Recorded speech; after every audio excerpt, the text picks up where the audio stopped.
Olá, pessoas. Espero que vocês estejam bem, dentro do que for possível, se protegendo, se resguardando, dentro desse período tão difícil que a gente atravessa. Eu sou o professor Elias Feitosa e vou cuidar hoje aqui de um tema bastante interessante para nós entendermos a história da África, né? Então, falarmos dos impérios de Kush e Axum, são dois impérios distintos dentro aí da história da África. Então, já imediatamente eu peço para vocês cumprirem, né, com aquele ritual da internet, então se inscreverem no canal, acionarem o sininho para receber as informações, eh, também compartilharem os vídeos com aqueles colegas, amigos, enfim, que vocês acharem pertinentes, e deixarem seus comentários, observações aí, para que eu possa fazer ajustes, estruturar e melhorar o canal da melhor maneira possível. Bom, como nós começamos a conversar lá no final do ano passado, quando eu tratei inclusive do tema da história do Egito, expliquei para vocês que, assim, havia uma visão, né, digamos, bastante forte dentro da tradição historiográfica eurocêntrica e ocidental, de vincular a história do Egito ao Oriente Médio, né? Então isso acabava excluindo, assim, o uma dimensão de uma história africana na antiguidade. A data mais recente, eu digo aí pelo menos nos últimos 20, 30 anos, a discussão historiográfica ela sofreu uma transformação, porque eh, se incluiu a discussão de pensar uma antiguidade na África, e essa antiguidade ela ser estabelecida em diferentes maneiras, né? Então, não vinculada simplesmente àquilo que estava se desenvolvendo na Europa, mas entender a variedade de eventos e organizações sociais, culturais dentro do continente africano. Bom, então o chamado Egito Antigo é aquele que talvez a maior parte das pessoas conheça, mas mesmo assim ele sofreu um processo de branqueamento aí ao longo dos últimos do último século, vamos dizer assim, e só a data mais recente, nos últimos 20 anos, começou toda uma discussão para desconstruir essa imagem. Então, grande parte das pessoas, quando se menciona a questão do Egito Antigo, fazem menção àquela célebre interpretação da Elizabeth Taylor no filme Cleópatra. E lembrando que a Cleópatra, no caso, aí é o Egito Antigo, já num contexto bem diferenciado, né, resultante ali da dominação macedônica, ela é a última representante da dinastia ptolomaica, que foi fundada pelo general Ptolomeu, que era o general do Alexandre, 300 anos antes que ela, né? Enfim, e então já tem toda uma questão específica da história do Egito ali, mas a imagem dela ficou, né, como o símbolo do que seria a Cleópatra, a beleza de Cleópatra, aquela questão da sensualidade, etc., que prevaleceu durante muito tempo. Porém, nas pesquisas mais recentes, e aí eu vou trazer para vocês depois, no final dessa aula, algumas indicações, algumas sugestões de leitura, para que vocês possam aprimorar as informações, e foi da onde eu tirei o conjunto de referências para construir essa aula. Há uma discussão muito interessante de pensarmos em Áfricas, portanto, diversas sociedades em diferentes contextos e localidades, organizadas de modo mais ou menos semelhante, ou às vezes distinto. A gente vai ver algumas semelhanças e algumas distinções aqui dos impérios Kush e Axum, comparado, por exemplo, com o Egito e outros ali, mas isso integrava uma vida social, política, econômica, cultural, dentro do Vale do Rio Nilo. Então, a gente vai olhar agora um pouco mais para a região sul do Vale do Nilo, observando especificamente ali, vou mostrar no mapa para vocês também, a região do que hoje nós chamamos de Sudão, e também a região que nós chamamos hoje de Etiópia e Eritreia, né? São o nome dos três países hoje. No passado, a gente vai encontrar essa região genericamente chamada de Núbia e também chamada de Abissínia, que são os nomes que aparecem nos mapas antigos, e aí eu estou pensando as nomenclaturas presentes em documentos gregos e documentos romanos, ali no período já anterior a Cristo, século IV, terceiro antes de Cristo, e depois em períodos posteriores. E assim fica durante um bom tempo, né? Então, é uma viagem bastante interessante para nós analisarmos essas culturas e priorizando essa ideia de Áfricas, né? E isso tem uma importância bastante grande, porque é o seguinte, no caso, se a gente pensar agora, fazendo só um parênteses, com a história do Brasil contemporâneo, desde 2009 foi estabelecido, através de uma lei, hã, lei federal aprovada no Senado, a obrigatoriedade do ensino de história e cultura africana no ensino fundamental e médio das escolas públicas e privadas do Brasil. Até então isso não estava tão claro, não aparecia de modo tão específico. Então essa lei ela criou uma situação bastante importante para que abrisse o espaço para digamos assim, para um campo específico de ensino. E é claro, isso demanda o quê? Pessoas especializadas, preparadas para ensinar e produzindo conhecimento a respeito, né. Então, vamos dizer assim, a gente pode pegar ali do final do século XX, na década de 90, 1990 para cá, aconteceram uma série de transformações que tem a ver, ali ainda no governo Fernando Henrique Cardoso, com a instituição da LDB, a Lei de Diretrizes e Bases da Educação, que é um marco extremamente importante, e a estruturação de mecanismos novos para que o conhecimento tivesse uma visão mais ampla, interdisciplinar, uma estrutura que fosse consolidada gradativamente em competências e habilidades, e nisso aparece ali nos idos de 1998 o exame do Enem, que mais tarde desenvolve ali em 2008, 2009 uma matriz, e essa matriz ela já agrega essa lei que foi aprovada em 2009 a respeito do ensino da história e cultura africana. Então, é um processo bastante longo, se a gente for ver, mas ainda há uma carência bastante grande quando a gente pensa, digamos assim, na diversidade do que é o ensino do Brasil, na grande quantidade aí de escolas que ainda não têm materiais, livros, ou mesmo professores preparados para tratar desses temas como eles devem ser tratados, com o mesmo rigor que a gente estuda a história da Grécia, a história da Roma Antiga, a Europa feudal, entre outros elementos, né.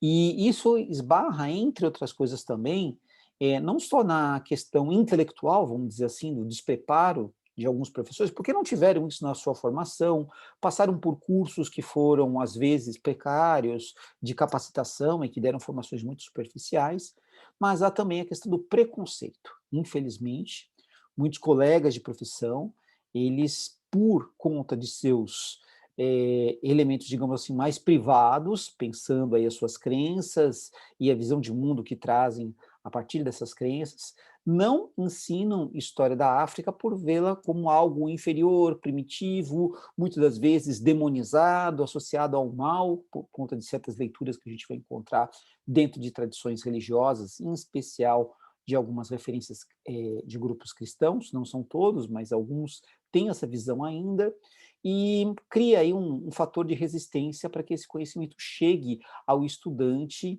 de um modo geral, mais amplo, tanto no ensino fundamental 2 em especial, e no ensino médio, né. Então essa é uma dificuldade a mais que nós temos que lidar, fora as outras que envolvem o próprio acesso a esse conteúdo, pensando aos cursos de graduação de História, de Ciências Humanas, que, enfim, tem preparado pessoas para formar núcleos de pesquisa, especialistas e docentes, enfim, para a gente conseguir superar essa situação. Então, é uma área ainda em consolidação, por incrível que pareça, apesar de já existir sólida pesquisa, assim, de muitas décadas, assim, 50, 60, 70 anos de pesquisa sobre a história da África, inclusive aqui mesmo no Brasil, porém, esse resgate, essa valorização e a decomposição dessa visão preconceituosa ainda é um processo que vai demandar um pouco de tempo para que a gente possa alterar.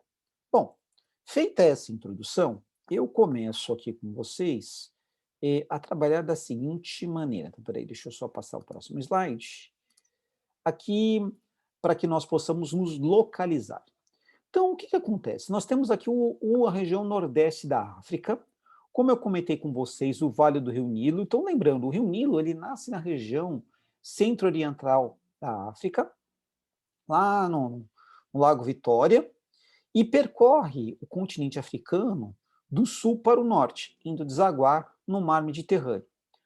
Bom, nesse mapa que vocês observam, ele está marcando aqui Império Cuxita, né? Então eu tomei o cuidado de usar primeiramente a forma de grafia mais comum, que é, como vocês veem aí no texto de legenda, Cush, né, com K e ESH, né?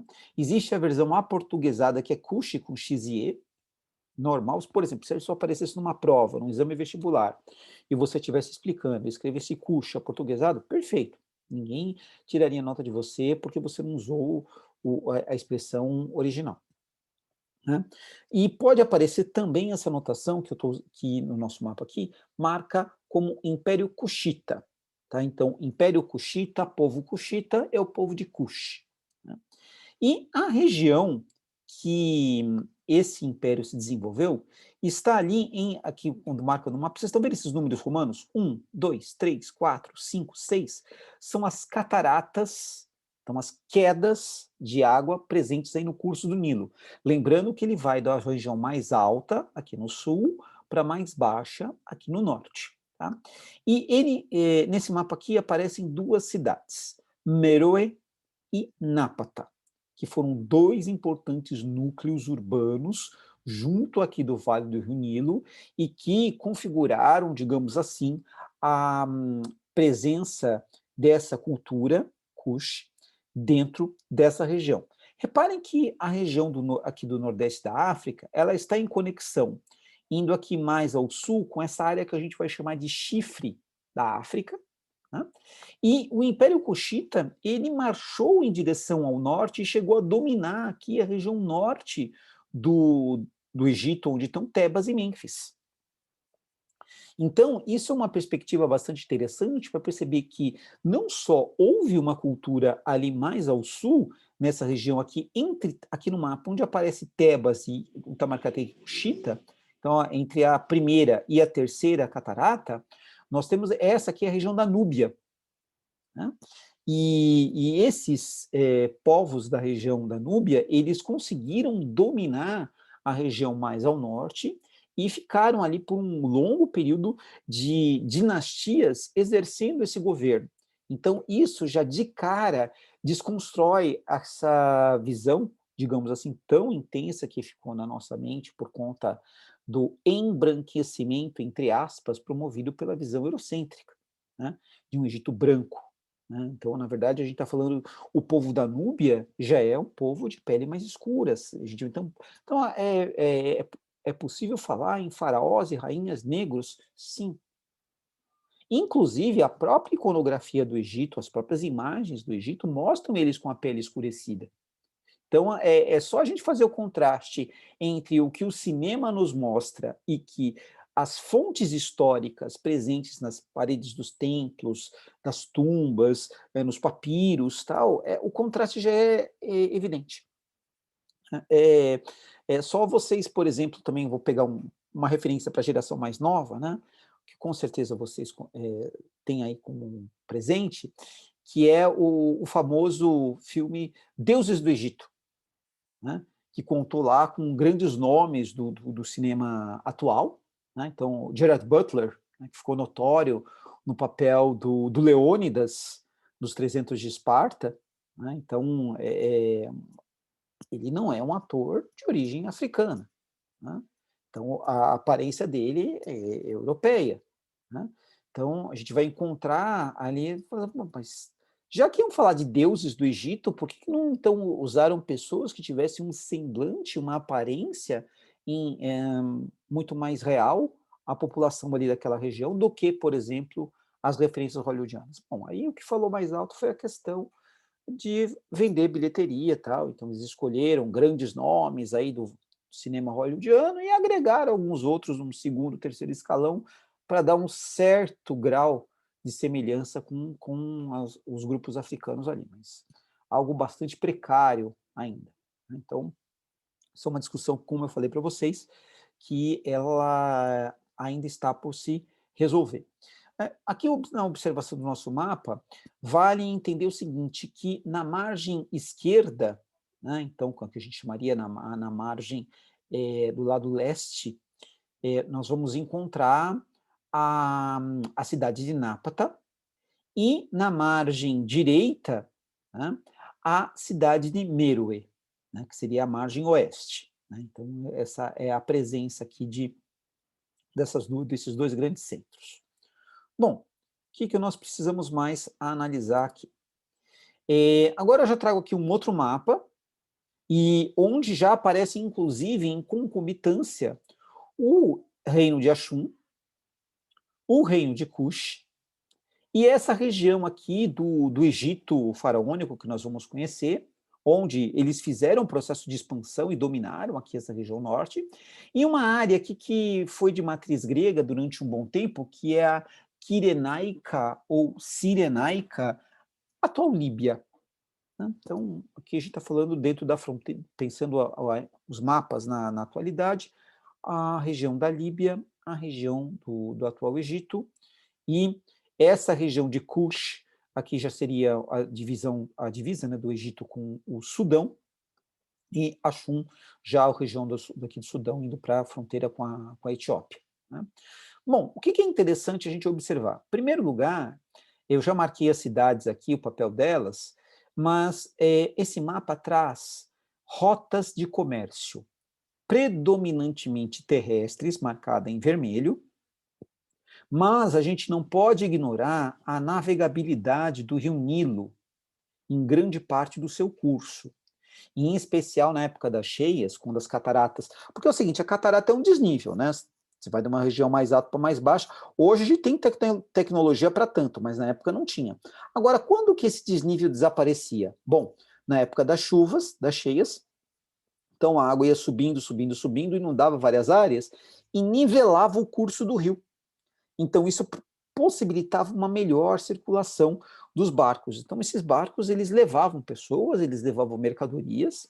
Então, isso é importante a gente observar dentro aqui de uma rota de comércio pelo próprio Nilo, mas também nessas linhas vermelhas, e aqui vejam que aparece uma manchinha azul, né, e uma árvorezinha do lado. O que é isso aqui? Oásis.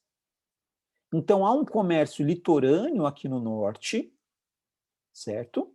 Esse comércio se interliga com oásis já aqui na região interna do Saara e conecta esses oásis a várias áreas aqui também do Rio Nilo. Então, nós temos um fluxo comercial bastante grande aqui. Né? E quando a gente fala da questão do fluxo comercial, a gente deve levar em consideração o quê? A questão da circulação de rebanhos, camelos, por exemplo, cavalos, no caso, os burros, mulas, né, os muares, né, como a gente falaria aqui na expressão mais ibérica, carneiros, cabras. Então, no caso do rebanho bovino, né, do gado bovino, gado vacum, né, como a gente falaria, o boi, a vaca, né, nossa, ele já não circulava tanto e estava em regiões mais específicas, em especial essas aqui mais ao norte, que a gente vai encontrar junto ao delta do Nilo e nas áreas inundáveis. Agora, em áreas de deslocamento, a criação dos caprinos e dos ovinos, ou mesmo dos equinos e dos camelos, era algo bastante importante para não só tração, transporte, né, mas também para a produção de alimentos. Então, no caso da ovelha, a gente tem a questão da carne, a questão do consumo do leite, né, então, tanto leite fermentado ou também na forma de queijo, a lã sendo usada para o artesanato, então produção de tecido e tecido, produção de roupas. Fala assim, mas espera lá, professor, a gente está falando aqui de uma região que é desértica, faz sentido ter roupa de lã? Claro que sim. Se vocês já se recordam das suas aulas de geografia, saibam que a amplitude térmica em diferentes épocas do ano no deserto é bastante grande. Qual que é o conceito de amplitude térmica? A grande diferença de temperatura. Então, por exemplo, durante o dia, pode chegar aqui facilmente a 45, 50 graus à sombra. Mas durante a noite essa temperatura cai abruptamente, chegando a 10 graus, a 5 graus em algumas regiões. Então a roupa de lã, ela era estratégica. E fora também fazer acomodações para, enfim, as pessoas poderem dormir em camas, ou mesmo a gente usa dessa lã, ela sendo trabalhada na forma de fio, e aí vai ser tingida, a produção de tapete, tapeçaria, vai se desenvolver também aí nessa região. Então, a lã ela tem uma múltipla função, e as ovelhas aí têm um papel bastante estratégico. Cabras, a mesma coisa, né? Principal o consumo de carne, o consumo da própria...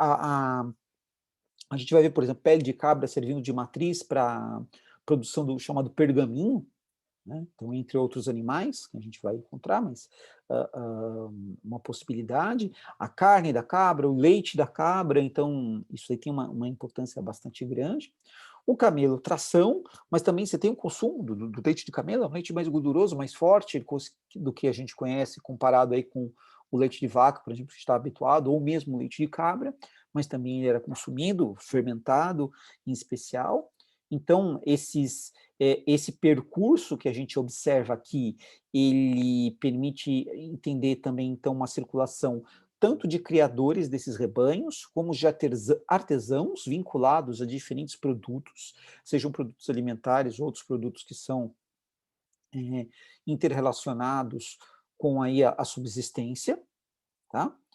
E também nós vamos encontrar aqui um comércio, vejam que o reino de Axum é uma cidade que também está aqui para a região mais interiorana, ela se conecta com o Mar Vermelho, e há aqui um percurso que interliga o comércio na região litorânea do Mar Vermelho com esse comércio interiorano aqui junto do Vale do Nilo e, por sua vez, das caravanas vindas do deserto. Então, o que eu quero que vocês observem com bastante atenção é de uma sociedade dinâmica, bastante rica, com uma circulação material muito intensa, e aí eu estou pensando nos gêneros do dia a dia, no artesanato, eu estou pensando em armas, eu estou pensando em escravos, eu estou pensando em minérios, eu estou pensando em pessoas, eu estou pensando em conhecimento, porque isso vai ter pessoas estudiosos, profissionais especializados. A gente vai ver, por exemplo, construção de pirâmides nessa região.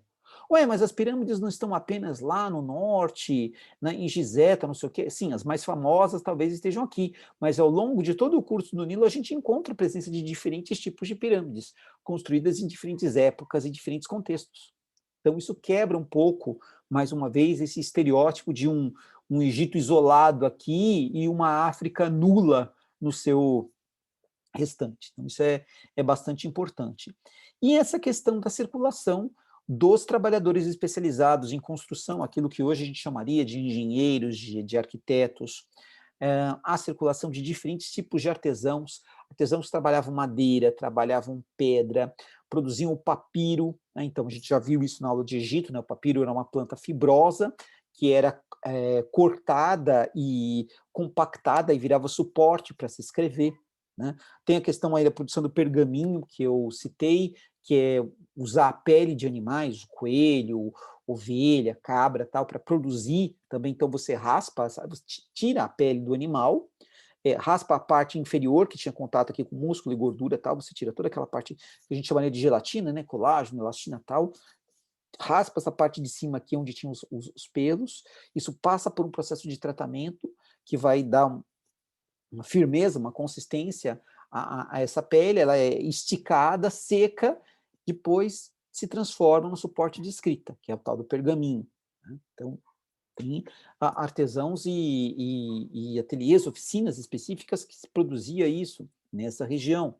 O trabalho com metal, o trabalho com vidro, o trabalho com a produção de perfumes, produção de óleos. Então, há um intercâmbio cultural muito intenso dentro dessa região do vale aqui do Rio Nilo, né? E o interessante é que isso é praticamente para nós negligenciado sem dar o devido crédito a esse período, né, da dinastia que dominou aqui por praticamente um século e meio, né, a dinastia de Kush, que marcha e domina essa região aqui, e depois tomando o território daquilo que foi dos... Porque os persas chegaram a invadir aqui essa região, mas os cuxitas, eles marcham contra os persas e recuperam boa parte aqui. É claro que eles não vão fazer a destruição do Império Persa, mas vão acabar estabelecendo relações e o controle dessa área.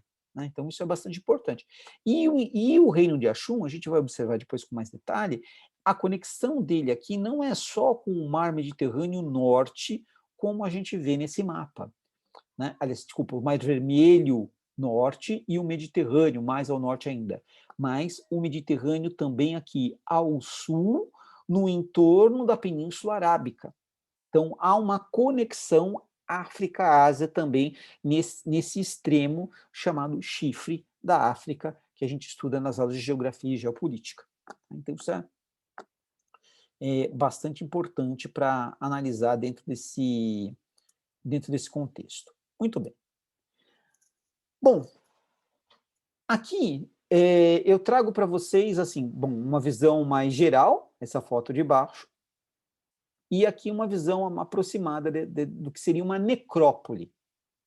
Então, quando o Império Cuxita marcha do sul para o norte e domina a região do Baixo Egito, nós vamos encontrar um processo do quê? De hibridismo cultural. O que é o hibridismo cultural? A fusão aí de elementos culturais. Mais tarde, a gente, por exemplo, vai falar logo mais da expansão do Alexandre o Grande, e o Alexandre o Grande também promoveu o mesmo processo. Fundiu a cultura grega com a cultura egípcia. Mas só que lá, naquele momento, a gente fala de cultura helenística. Né?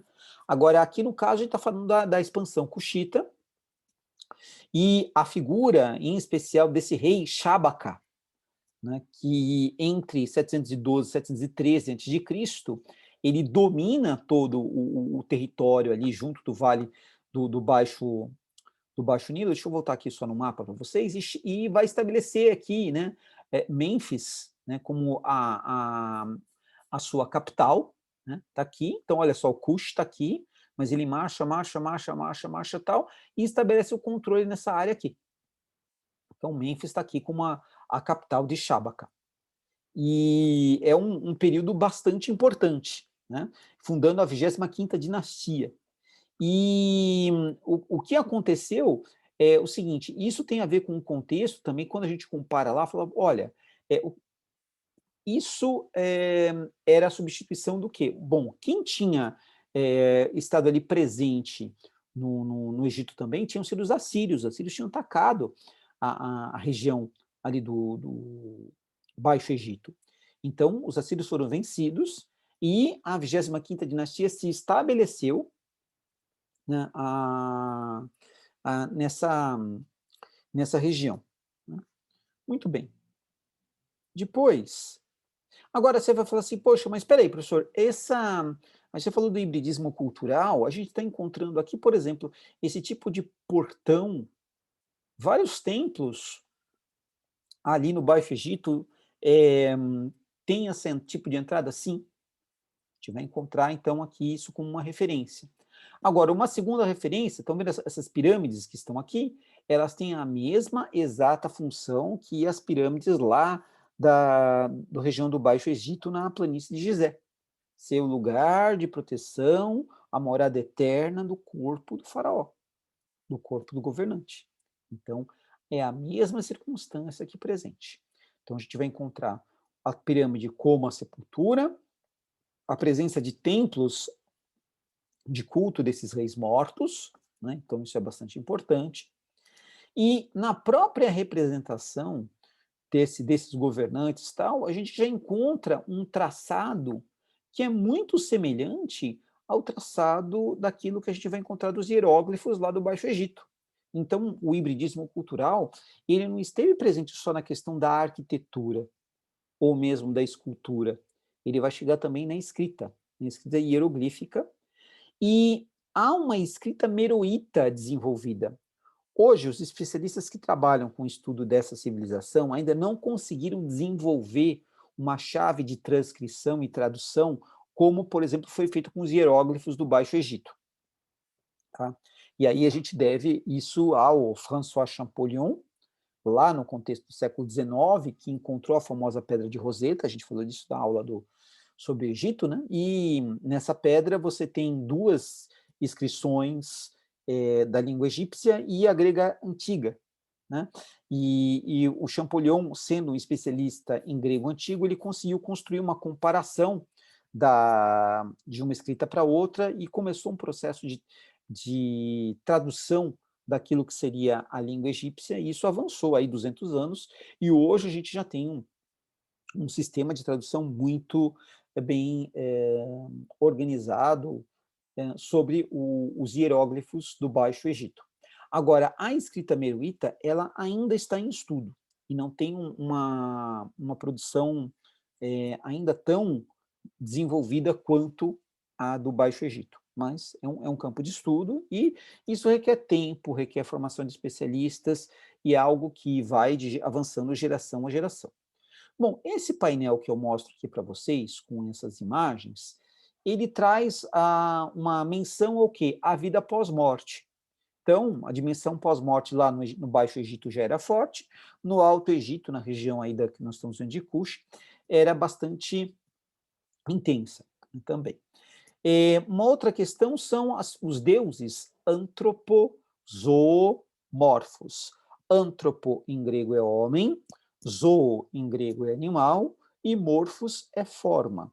Então, eram deuses que tinham forma humana e animal, como a gente observa aqui, o deus Apedemak, com cabeça de leão e corpo humano.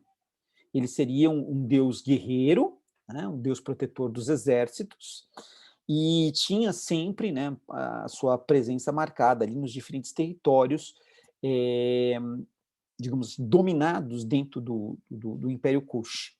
Esse painel que a gente vê é do século III a.C., e aqui o Apedemak, ele está se apresentando para o deus Ra, o deus do sol. Né? Então, são duas divindades que aqui aparecem com atenção. Há também a aparência aqui do deus Horus, né, com cabeça de falcão, que a gente observa aqui. E o interessante é que a gente vai encontrar na organização da sociedade de Kush uma estrutura tão hierarquizada quanto aquela que nós vemos no Egito. Então, no topo, o rei e sua família, abaixo, a burocracia, que nós destacamos o papel do general, comandante dos exércitos, o sacerdote, aquele que comanda os templos e a relação com os deuses, e o escriba, aquele que é o responsável pelo registro e tem aí um papel importante na organização da administração do próprio Estado, do próprio governo. Na sequência, artesãos e comerciantes, mais abaixo, os agricultores e pastores, e, por fim, os escravos. Então, é uma sociedade bastante hierarquizada, uma sociedade em que a condição do indivíduo era dada pelo nascimento, mobilidade social pequena, o máximo que muitas vezes acontecia é uma situação de comerciantes de maior prosperidade acabando tendo uma presença no Conselho Real, então indo parar na burocracia, mas isso não acontecia com todos os comerciantes, era um contexto, digamos assim, bem específico e que traz aí vamos dizer, uma situação pontual quando a gente pensa em sociedade de estamentos, né? Então, quando a única chance de você ir de um estamento inferior para um superior, digamos assim, porque no restante era muito mais complicado disso acontecer, né? E vale a pena destacar também que essa sociedade, em especial, onde a gente vai ter a cidade de Nápata, o papel que as mulheres de sangue real tiveram. Então, as rainhas cuxitas, elas foram de grande importância junto de seus reis. Tá?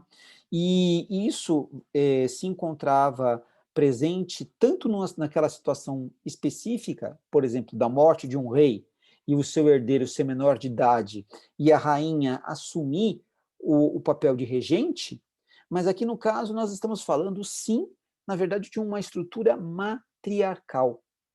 Então, essas matriarcas, que a gente vai encontrar uma palavra meroíta, que é kitke, ou kidke, que a gente traduz como rainha-mãe, é algo muito próprio do Império Kush. E isso nós estamos falando aí dos séculos, portanto, oitavo, sétimo, sexto antes de Cristo. E essas soberanas, elas tinham o pleno respeito de todo o restante da autoridade, dos seus subalternos, tinham a plena autoridade, e a gente conhece linhagens que são representadas dessas mulheres dentro dos diferentes templos ou palácios remanescentes aí do Império Kush. Né? Então, há uma tradição cuxita que vai dentro da questão do patriarcado para um matriarcado, e um matriarcado bastante específico, estratégico aí nessa região. Além da questão das mulheres exercendo o poder político, as sacerdotisas também tinham um papel bastante importante na questão da religiosidade, da condução dos cultos às divindades, femininas em especial, né? Então a gente vai encontrar essa circunstância também tinha no Baixo Egito, né? Deuses cultuados por sacerdotes, deusas cultuadas por sacerdotisas, e aqui no caso do Império Kush, a gente vai encontrar isso de uma maneira muito, muito forte, marcada, mas também das rainhas, e essas rainhas, elas vão se mantendo por um período bastante grande, aí, de quase 400 anos de presença e governo. Né? Então, é muito interessante. E a gente marca, né, por exemplo, que os especialistas, ao fazerem a tradução da escrita meroíta, existe esse termo Candace, ou Kandake, né, que justamente vem de Kitke ou Kidke, que é o termo da onde vem a rainha-mãe. Então, no sistema de escrita que é semelhante, inclusive, ao hieróglifo lá do Baixo Egito, essa palavra, ela aparece marcada por uma série de símbolos, precedendo o nome da mulher e dando ali uma distinção bastante interessante. Só que isso, por exemplo, não acontecia necessariamente com as mulheres que tiveram o governo no Egito Antigo, seja a Hatshepsut, seja Nefertiti. Né? Inclusive nas línguas que a gente vai encontrar dentro do universo indo-europeu, a gente vai encontrar o uso da expressão faraó e rainha. Ou na língua portuguesa lusitana, né, na matriz europeia, a gente tem a expressão faraona. É bastante raro a gente usar aqui no Brasil, mas, enfim, na historiografia de língua portuguesa, a gente encontra o uso de faraona para falar da Hatshepsut ou falar da Nefertiti, ou depois mesmo das Cleópatras, né, que foram 7 Cleópatras ao longo ali do período macedônico no Egito, então elas são tratadas assim. Agora, aqui, nesse período que eu estou tratando de 400 anos, há uma grande linhagem de matriarcas. Então, isso já dá um traço muito específico para essa cultura, diferente daquilo que a gente vai estar habituado a ver no Baixo Egito, ou mesmo nas regiões outras ali da Ásia Ocidental, Oriente Médio, ou mesmo da Europa, né, o predomínio do patriarcado, vamos dizer assim. Então, isso é bastante importante ser frisado. Né? Aqui, por exemplo, a gente tem essa Candace, ou Kandake, Amanitore, que tem a sua imagem registrada na pirâmide Meroe, e essa estela é uma expressão que nós usamos, nesse caso, para identificar esse bloco de pedra com inscrições. Então, a figura dela está aqui, com os atributos de poder, destaco aqui a questão da coroa, e a escrita meroítica, que eu mencionei com vocês, aqui presente, né, nesse espaço, e o que eu chamo a atenção, se vocês forem observar o estilo compositivo, ele lembra bastante o que é o estilo do hieroglífico lá do Baixo Egito, né? Então, a posição de perfil, o corpo, como ele está aqui mostrado também, então esse perfil que se alterna, né? Então, a cabeça aqui mostrada de perfil como os braços, mas o torso aqui mostrado de frente, aqui as pernas aqui mostradas de lado, o pé mostrado de lado, e esse bloco, essa estela, ela tem aqui uma estrutura que vai mais ao alto, formando aqui uma espécie de capitel, né, de cabeça, né, de uma coluna. É muito provável que isso fosse suporte, o topo de uma estrutura que sustentava algo ali, uma construção que não sobreviveu por completo aí até a nossa época. Muito bem, o que mais que nós temos aqui?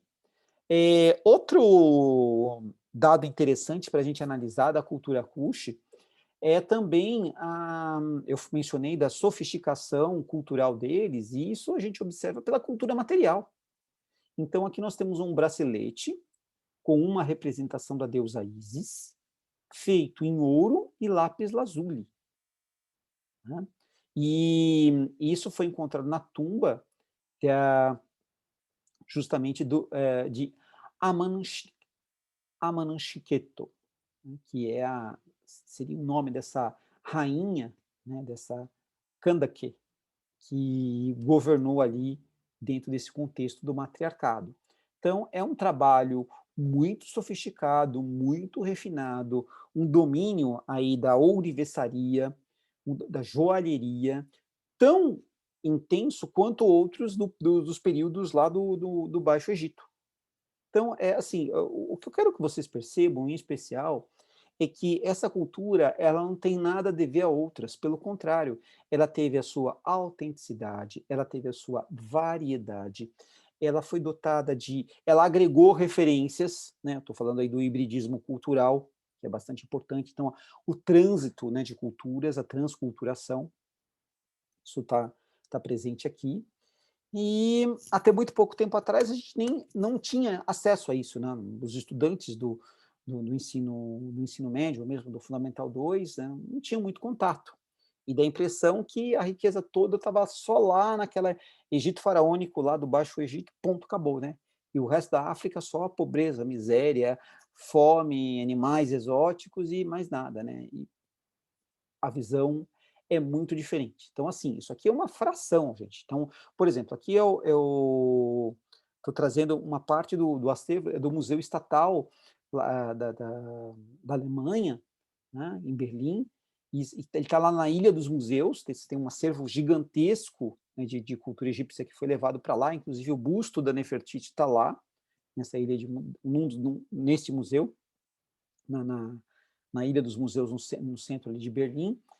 E aqui, nesta aula, eu estou trazendo para vocês uma fração, né? Há um repertório de produção de muitos outros objetos, de muitos outros artefatos que foram encontrados e mostram o domínio de técnicas, uma maturidade tecnológica muito, muito grande. Isso é bastante evidente quando a gente tem contato com essa produção, né? Agora, aqui eu trago para vocês uma coisa que, assim, às vezes, bom, na nossa formação, né, quando a gente tem contato com os livros didáticos, muitas vezes a gente tem fotos, reproduções de objetos em si, ou de lugares, etc e tal, mas também de ilustrações. Então, aqui eu trago para vocês uma imagem que é uma representação de um rei de Cush. E se vocês olharem os trajes dele, são muito parecidos com os trajes lá dos faraós do Baixo Egito. E aqui, uma peça, uma escultura, que está no Fine Arts Museum, lá de Boston, nos Estados Unidos, que é datada desse período aí do auge do domínio Kush, do século VII para o VI a.C., que mostra, né, o que seria esse governante. Então, quer dizer, a ilustração, ela deriva de referências como essa daqui. É claro que o ilustrador ele pode ali ter feito, né, colocado algum elemento aqui, um elemento acolá, tal, mas de um modo geral, a gente pode ter com muita tranquilidade o entendimento desse domínio desses reis negros, desses faraós negros, que por 400 anos ali exerceram uma grande influência. E depois só perderam o controle por conta da expansão de outras potências ali, né? Expansão persa, expansão macedônica, depois vem a expansão romana, enfim, e aí o Egito vai se configurando numa outra coisa. Mas eu gosto aqui de fazer esse contraste para a gente entender o que é a fonte material, né? Então, a cultura material aqui presente, essa escultura que foi produzida lá, né, há 2.600 anos atrás, e uma representação que tomou como referência essa fonte. Então, isso aqui não saiu sozinho da cabeça do ilustrador, mas você tem esse, vamos dizer assim, esse intercâmbio de informações. Então, história você faz dessa maneira. Você tem a fonte e você vai fazer a interpretação dessa fonte, né? Então, é o que é muito importante vocês terem em mente. Dentro desse contexto que nós vamos analisar, pensando o reino de Axum e a estrutura de poder que ele se desenvolveu em relação ao reino de Kush, nós estamos falando então de uma área de disputa, uma área de circulação aí de pessoas muito intensa, um contato com regiões do norte da África, um contato com regiões do oeste do Saara, o intercâmbio das caravanas de comerciantes. Então, tudo isso tem um peso bastante estratégico para a gente pensar, falar, poxa, não foram dois reinos isolados, não foram duas culturas isoladas, mas essas culturas elas tiveram aí um intercâmbio, elas tiveram uma linguagem própria, elas fizeram parte de um processo de organização social, político, econômico e cultural dentro da África. Então, isso é muito importante para nós analisarmos aqui. Aí, dentro desse cenário, eu quero introduzir para vocês o reino de Axum ou Aksum, né, que é um modo, acho que mais original, digamos assim, que a gente vai encontrar na língua própria ali deles, né? Então, é um reino que as referências históricas para nós marcam ali o 1000 a.C.,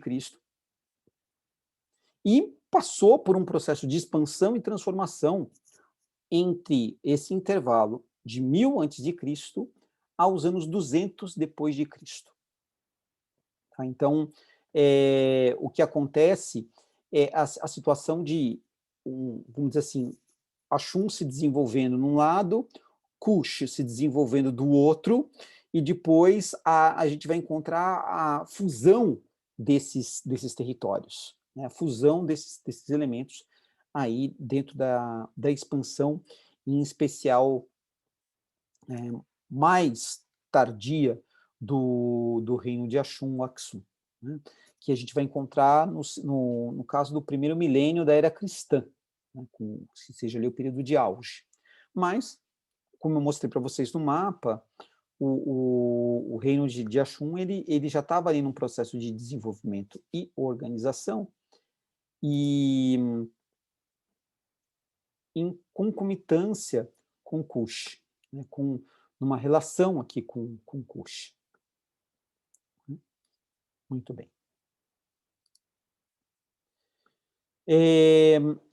Nós vimos um pouco da cultura material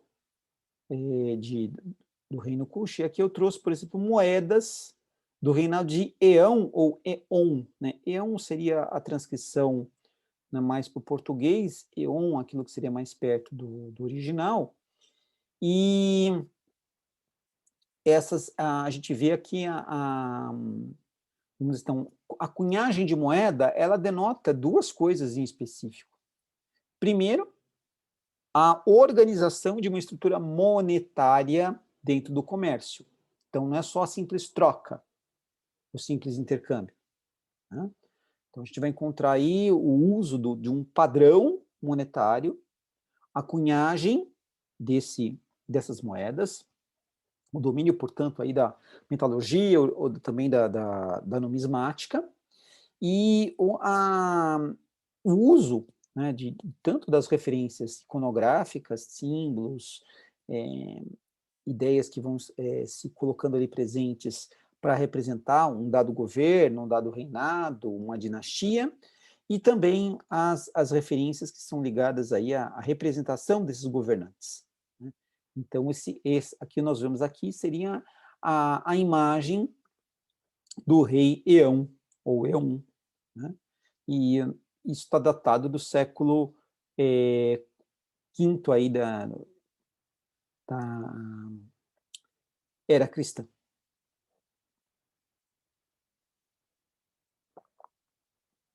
Muito bem.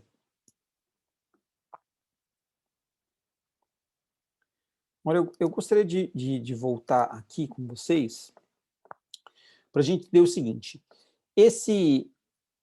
essa antiguidade do reino de Aksum, ela é compreendida como construções remanescentes, escavações que encontraram inúmeros objetos. Então a gente tem a questão da cultura material aí muito forte. Essa cultura material presente também em sepulturas, né? Então não só de objetos que foram usados em diferentes contextos, mas objetos encontrados em sepultamentos, que é bastante importante. E um destaque que eu mencionei com vocês, e eu volto aqui a colocar, é essa relação do reino de Axum através do Mar Vermelho. Então, quer dizer, a gente não está falando de um território isolado, mas a gente está falando de um território que tinha uma articulação que ia em direção ao norte, com Cush e o Baixo Egito, e as caravanas do oeste do Saara, ao mesmo tempo, uma relação mais ao sul, com o chifre da África e a própria Península Arábica. Então, dos povos que circulavam ali de um lado para outro nessas rotas. E isso cria uma conexão, porque se eles tinham conexão com a Península Arábica tinha conexões com a Índia e, por sua vez, com a China. Seja pela via marítima do Oceano Índico, seja também um pouco mais ali ao norte com a Rota da Seda. Então, esse intercâmbio comercial e cultural que provinha da Ásia para a África Oriental, a região do Chifre ali, e justamente a área onde se encontrava o reino de Aksum, ou Aksum, cria uma dimensão muito peculiar para a gente entender o quanto que informações, mercadorias, pessoas, conhecimentos, eles se deslocavam de um lado para outro dentro desses percursos, né? Então, a gente vê isso através das fontes materiais aí remanescentes, né? Bom, dentro do contexto.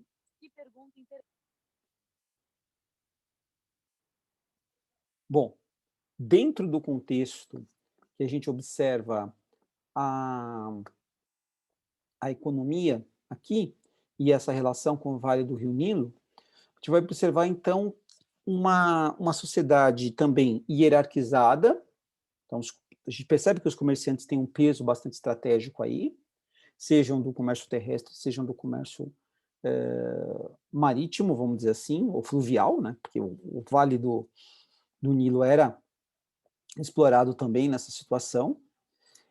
Os artesãos também tinham um papel bastante importante, pensando aí as diferentes matérias-primas e mercadorias que circulavam de um lado para outro, mas a hierarquização era a mesma. Então, o rei e família no topo, burocracia abaixo, artesãos e comerciantes, camponeses, né, com agricultores e pastores, e escravos. Então, é uma África dinâmica, aí bastante forte nessa área para a gente estudar. E, por sua vez, com o passar do tempo, eles foram tendo contato com as diferentes culturas.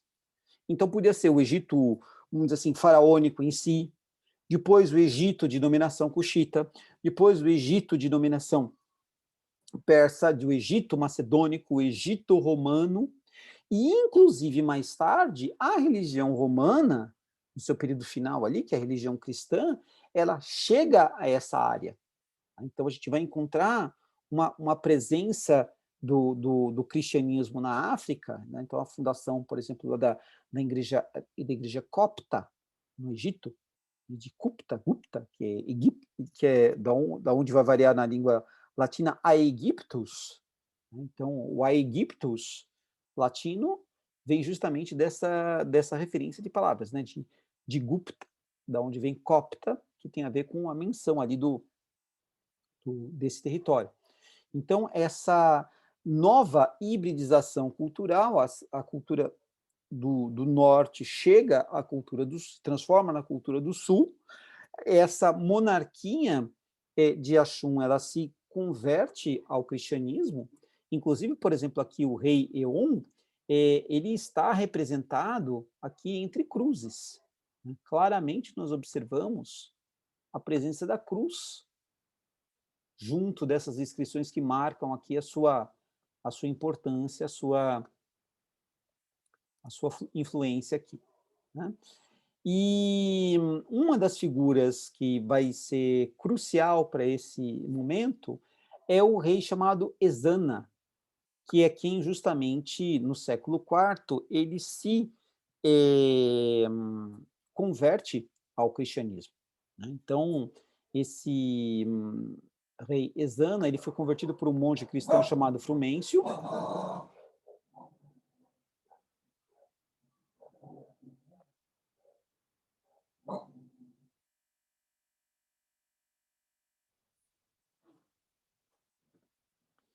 E então, o rei Ezana, ele foi convertido ao cristianismo por um monge chamado Frumêncio, que seria de origem fenícia, e esse Frumêncio teria se tornado aí o primeiro bispo, né, de Axum.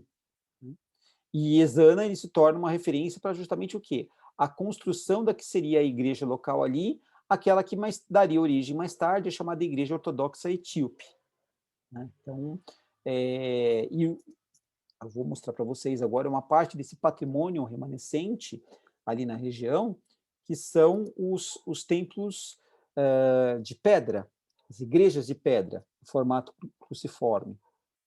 Então, vamos dizer assim, o reino Axumita, ou o reino de Aksum, ou Axum, né, são 3 formas que a gente usa para se referir, ele teve uma longa duração também, então, desse contexto aí do século IV até o século XII.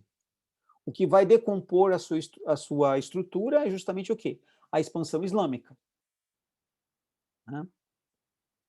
Então, do século IV ao século VII, foi um reino que preservou ali uma situação de influência cristã.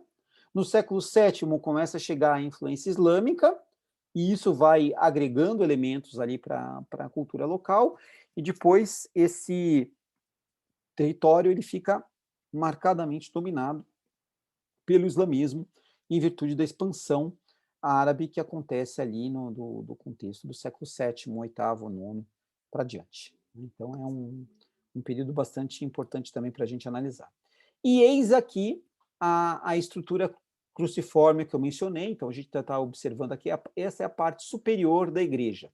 Tá? O templo ele foi construído no formato de cruz, é aquela que aqui no Ocidente a gente chama de cruz grega, né, que é a cruz de 4 braços iguais, de mesma proporção, que é diferente da cruz latina, né? A cruz latina ela tem aquela haste longa e os braços curtos, né?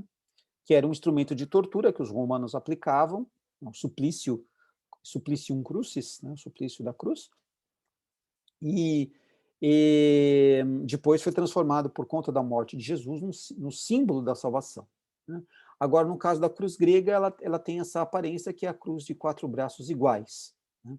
Então, a gente está vendo aqui a parte superior dela, escavada nessa rocha, e aqui Eu não sei onde você está, mas você pode me mostrar nos ajustes de segurança.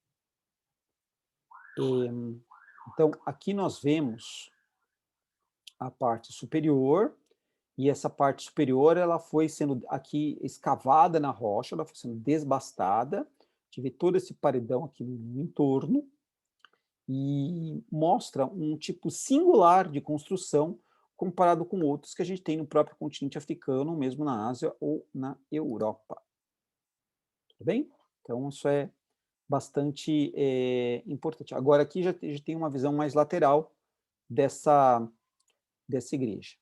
Então, isso é um patrimônio da humanidade que restou aí do período do Reino Ashum cristianizado, e mostra uma trajetória muito rica. Se a gente for pensar a questão da cultura que se desenvolveu ali, a sua transformação com a questão do cristianismo, a elaboração de uma igreja própria, aí, que é a igreja etíope, que tem conexões com a, a igreja copta egípcia, é, e uma sociedade muito diversificada que frequentou e a frequenta, né, porque isso não é só uma questão histórica hoje, então, continua tendo o uso ritual. Né? É, tudo vai mudar, digamos assim, com o contexto, digamos, da expansão, primeiramente muçulmana, que eu mencionei, e depois a questão vamos dizer assim, reorganização dentro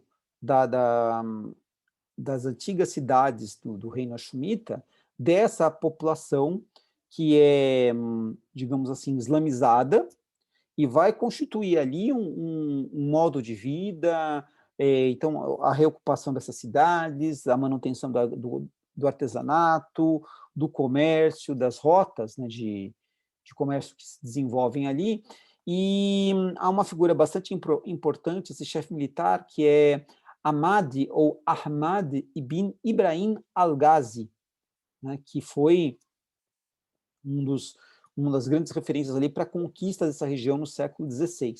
Mas apesar da dominação islâmica ali, estas igrejas que eu mostrei para vocês, elas sobreviveram, elas se encontram ali presentes. Uma outra área que é bastante interessante são monumentos que eram que lembram totens, né, com cruzes e inscrições relacionadas ao período da igreja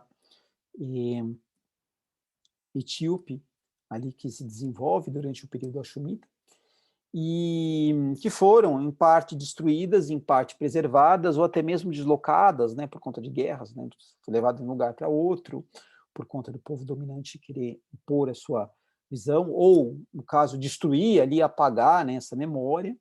Então, há hoje, né, um parque que tenta preservar esse patrimônio, né, então, um patrimônio da humanidade, por conta de uma história muito específica dessa população, né, que foi sendo gradativamente transformada, alterada aí ao longo do tempo. E aí assim, para a gente concluir a nossa aula aqui, eu quero reiterar com vocês, então, a diversidade histórica, social, cultural, que existiu tanto no reino de Ashum quanto no reino de Cush, né? Como que esses territórios eles tinham contato muito dinâmico com as áreas ali ao seu redor. Então, aquela visão de uma África primitiva, atrasada, que não tinha nada, tal, isso é totalmente falho, né, para não dizer racista, imperialista e eurocêntrico. Né? Então, é isso sem meias palavras. E essa diversidade, ela se preservou ali durante um bom tempo. E hoje nós temos fragmentos do que foi esse passado do reino de Ashum, fragmentos do que foi o reino de Cush, mas eles fazem parte da história da África e, por sua vez, da história da humanidade. E a gente não pode deixar de esquecer que todos nós somos filhos da mãe África, né? Lugar onde foi encontrado o mais antigo conjunto de fósseis humanos, de origem humana, né, do gênero Homo, foi lá na África. E dali a população ela foi se espalhando, espalhando, espalhando para outras partes do mundo. Então, a África está muito em nós. Nós é que tentamos, muitas vezes, deixar de lado essa visão. E hoje há um processo de resgate, de recuperação a respeito disso. Bom, vamos partir aqui para as referências. Então, eu trago aqui algumas referências que são de africanistas brasileiros, né? Então, por exemplo, a professora Leila Maria Gonçalves Leite Hernandes, lá do Departamento de História da USP, tem uma ampla pesquisa aí, engajada no ensino na história da África e no ensino desta história da África, né? Então, esse texto aqui é vital, é a África na sala de aula, né? Então, muito importante. O professor José Rivair Macedo, lá da Federal do Rio Grande do Sul, que tem pesquisas ligadas à questão da Idade Média e nos últimos anos ele tem trabalhado aí a questão de um tardo, uma tarda antiguidade, um tardo período ali de transição, né, antiguidade tardia, africana e de um medievo africano, em pesquisas cada vez mais ricas, mostrando esse processo e as culturas ali envolvidas. Então, uma referência bastante importante para nós, aqui na produção brasileira, vamos dizer assim, mas a gente vai encontrar outros nomes ligados aí à pesquisa na África, da história da África, né, na USP, na FRJ, na UFBA, Federal da Bahia, falei do professor Macedo, na Federal do Rio Grande do Sul, entre outras tantas partes do Brasil, para citar algumas referências. Agora, falando de africanistas nativos, né? Então, o Guiana Melehope, ele tem aqui o seu História da África, que é muito importante, é um material muito rico de pesquisa. E eu destaco também aqui a figura do Gamal Mokhtar, mas assim, não só ele, mas ele é o articulador de um projeto da Unesco de 8 volumes, que inclusive eu coloquei aqui para vocês terem acesso desse material para download, né? Está aqui junto lá na Federal do Rio Grande do Sul, já que eles têm um núcleo de estudo de história da África, tem esse link aqui, ó, é a coleção completa, são 8 imensos volumes, assim, é quase 1 metro de páginas, onde a gente encontra a história da África, da antiguidade à contemporaneidade, né? E aqui, para trabalhar essa temática, eu usei o volume 2, né? E isso está traduzido para várias línguas, inclusive a nossa, língua portuguesa, é de acesso livre, gratuito, né? Um projeto da Unesco, muito importante. E quem articulou foi o Gamal Mokhtar. Então, aqui nós temos africanistas nativos, africanistas de outras partes do mundo, que colaboraram em especial para a produção dessa imensa bibliografia, né? Que mais? A Elisa Nascimento, Civilizações Africanas do Mundo Antigo, e aí, aqui onde a gente tem um artigo que eu selecionei, que fala sobre essa questão da organização, do que seria a sociedade cuxita e a sociedade axumita, vamos dizer assim.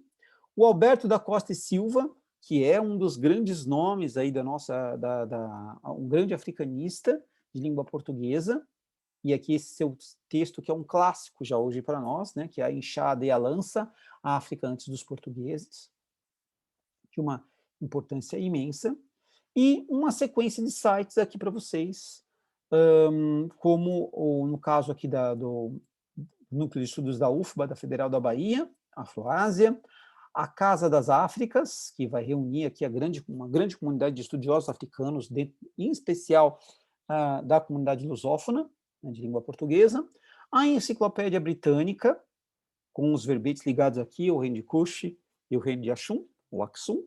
Né?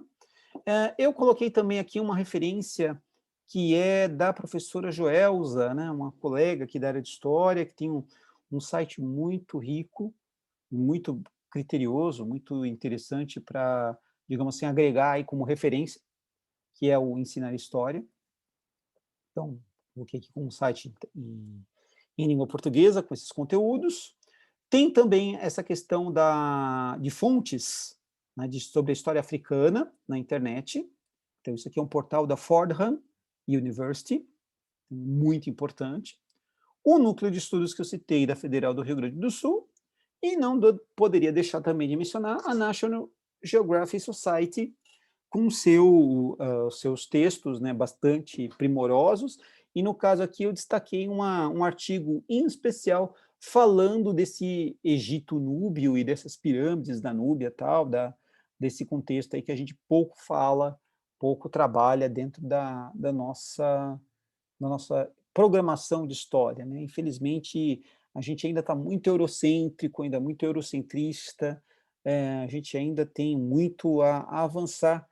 E a minha aula aqui é um pequeno esforço, uma modestíssima contribuição, né, para tratar dessa temática, mas que ela vem vindo, ela vem agregando muita pesquisa, muita gente interessada, e meu objetivo é justamente criar um fluxo aí de informações para que mais e mais pessoas tenham acesso, mais pessoas tenham contato aí dentro desse cenário.